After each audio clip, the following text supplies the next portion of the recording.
How to enjoy your own company, spending time alone. If you're someone like me who travels a lot, especially solo traveling, or someone who spends a lot of time on their own for any reason, this video will give you a lot of insight and useful tips to learn how to enjoy your own company rather than all the time looking for someone to accompany you.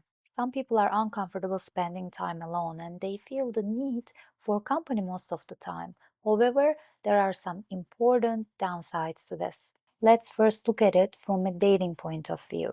If you're constantly seeking company, especially if you're someone who is always in need of a date, running from one date to another, if you cannot go without having an intimate partner or partners all the time, that usually means you are not comfortable and content with your own company. So the chances are high that you might end up picking wrong partners for yourself over and over again.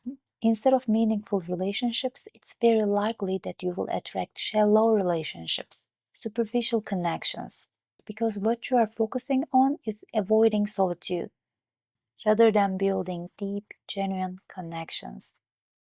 Just for the sake of not being alone, you might end up hanging out with people that are not good for you, and that can cost you heavily in the end. Besides, constantly seeking company might actually indicate deeper emotional patterns or imbalances that need to be addressed. Also, you could be trying to distract yourself from dealing with some underlying personal, emotional issues or insecurities. When it comes to always needing a family member or a friend to join you in everything you do, not feeling comfortable with doing anything alone, that will bring problems also.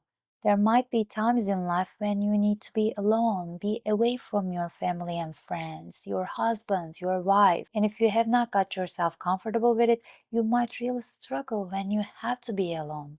Ask yourself, why do you always crave company? I'm not talking about healthy way and amount of spending time with people, but talking about always being in the search for someone. Try to figure out any underlying issues such as loneliness, insecurities, and actively start working on those areas. Very important to learn to find joy and happiness by yourself. Being alone does not mean feeling lonely.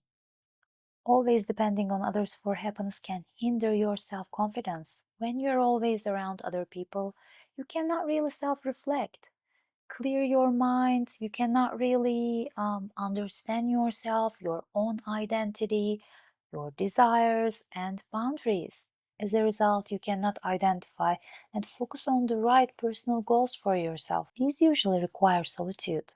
When you encounter difficulties in life and when you learn to face them on your own, that empowers you and builds resilience and problem-solving skills. Constant company seeking can make your fear of being alone even stronger by making solitude and quiet moments distressing for you. Alone time provides you the space for introspection and self-growth. In solitude comes the mental clarity. You tune into your inner voice, and that is peaceful. You are connecting with yourself. You learn a lot about yourself. Get to know who you are, what you want out of life, and what you truly love to do. Moreover, solitude makes a great opportunity to learn something new. You get a lot of productive time without distraction.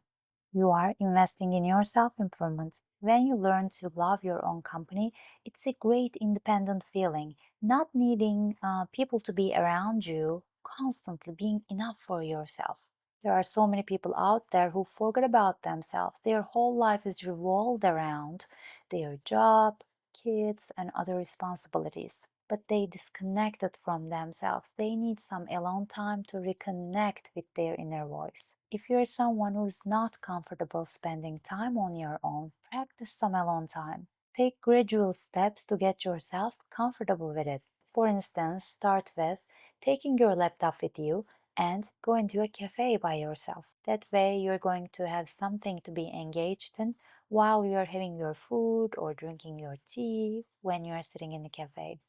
If you want to explore a museum or let's say go to movies or a show, Do not necessarily wait around for other people. Get your ticket and go enjoy it. You can really enjoy these without someone else too. One of my favorite ways of spending time alone is booking a trip for myself.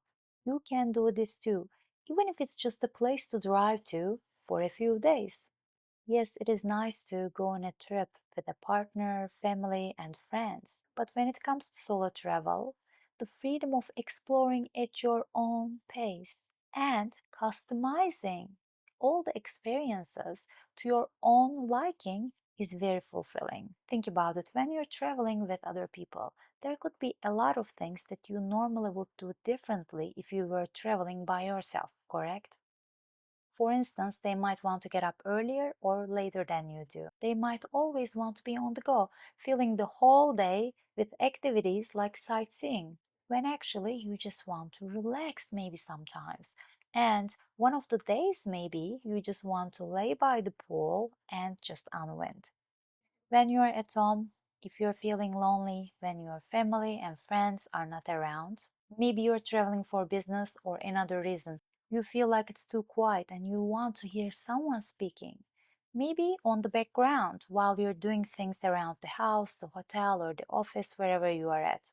Find something you like to watch with the same character or characters being in a series of videos, not like a movie though, because movie is something that is about 2 hours and nothing to continue after. You have to sit down and focus on watching it and understanding what is going on. And after that, when it ends, it totally ends. But when it is a TV series, a show, or YouTube videos of someone that you like to watch, or podcasts of someone you like to listen to, then it is something that continues. If these characters are real people, that's even much better.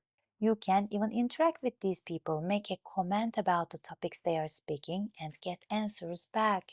Listening to or watching the same people as a routine will give you comfort and curb your feelings of loneliness.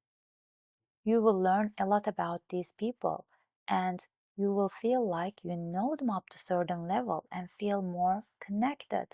Maybe you will relate to what they are talking about or learn something new and helpful from them.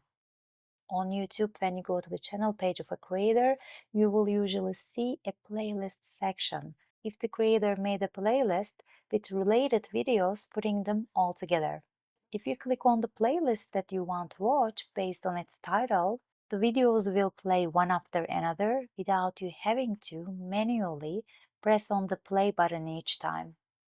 I watch a lot of YouTube videos in my own areas of interest and I really like playlist feature. Learn to enjoy your alone time without surrounding yourself with wrong people, people that you spend time with just to avoid solitude. And let yourself discover your true potential by spending time alone, so that when you spend time with other people, you can ensure that they are actually genuine connections. If you enjoyed this video and you would like me to make more videos on emotional and physical well-being, please subscribe to my channel by clicking on the subscribe button below, and please don't forget to like this video and share your thoughts below in the comment section. Also remember the playlists I mentioned earlier. I have created playlists for you from my videos also, and I will put one of those playlists here on this video for you to click and check out if you would like to. Thanks for watching and see you in the next one.